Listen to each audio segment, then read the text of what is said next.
కాదు. స్కంద పురాణంలో ఒక ఆఖ్యానం ఉంది. మణినాగము అని ఒక పేరు, దానికి ఒక అలవాటు. అది ఎప్పుడు శివ శివ శివ శివ శివ శివ అంటుంటుంది.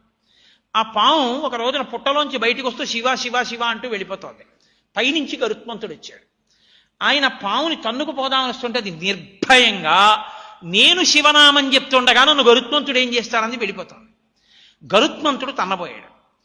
అన్నీ తెలుసున్నవాడు సర్వజ్ఞ, ఆయనకి తెలియదండి. ఆయన వెంటనే నందిని పిలిచి మణినాగాన్ని కాపాడు అన్నాడు. ఆయన వెంటనే శ్రీ మహావిష్ణువుకి వెళ్ళి చెప్పారు, అయ్యా గరుత్మంతుడు చెనకబోతున్నాడు, శివాజ్ఞ, మణినాగమును చెనకకూడదు. గరుత్మంతుడిని వెంటనే శ్రీ మహావిష్ణువు పిలిచి నువ్వు ఆ మణినాగమును చెనకవద్దు అన్నారు. తినబోతున్న ఆహారాన్ని వద్దు అని ఎవరు నిర్బంధించకూడదు, కాబట్టి నేను తింటాను అని గరుత్మంతుడు మణినాగం మీదకి వెళ్ళాడు. శ్రీ మహావిష్ణువు గరుత్మంతుడిలో ఉన్న శక్తిని ఉపసంహారం చేశారు. ఒక సామాన్యమైన పిట్ట నేల మీద పడిపోయినట్టుగా గరుత్మంతుడు నేల మీద పడిపోయాడు. పడిపోయి అప్పుడు ఆర్తితో విష్ణువుని ప్రార్థన చేశాడు, శివాజ్ఞని ఎదిరించి ఎప్పుడు తిరక్కో, ఇంకెప్పుడు మణినాగం జోలికి వెళ్ళకని మళ్ళీ గరుత్మంతుడికి శక్తినిచ్చారు.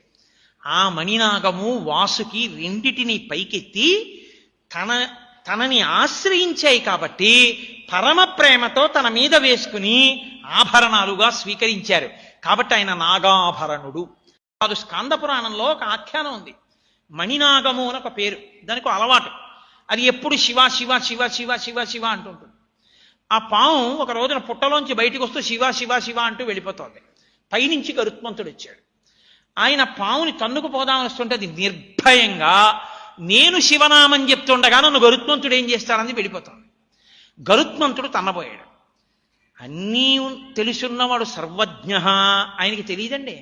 ఆయన వెంటనే నందిని పిలిచి మణినాగాన్ని కాపాడు అన్నాడు. ఆయన వెంటనే శ్రీ మహావిష్ణువుకి వెళ్ళి చెప్పారు, అయ్యా గరుత్మంతుడు చెనకబోతున్నాడు, శివాజ్ఞ, మణినాగమును చెనకకూడదు. గరుత్మంతుడిని వెంటనే శ్రీ మహావిష్ణువు పిలిచి నువ్వు ఆ మణినాగమును చెనకవద్దు అన్నారు. తినబోతున్న ఆహారాన్ని వద్దు అని ఎవరు నిర్బంధించకూడదు, కాబట్టి నేను తింటాను అని గరుత్మంతుడు మణినాగం మీదకి వెళ్ళాడు. శ్రీ మహావిష్ణువు గరుత్మంతుడిలో ఉన్న శక్తిని ఉపసంహారం చేశారు. ఒక సామాన్యమైన పిట్ట నేల మీద పడిపోయినట్టుగా గరుత్మంతుడు నేల మీద పడిపోయాడు.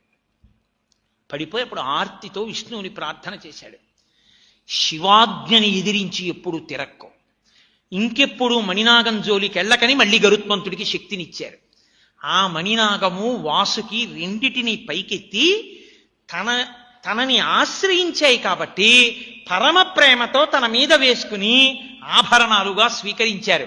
కాబట్టి ఆయన నాగాభరణుడు.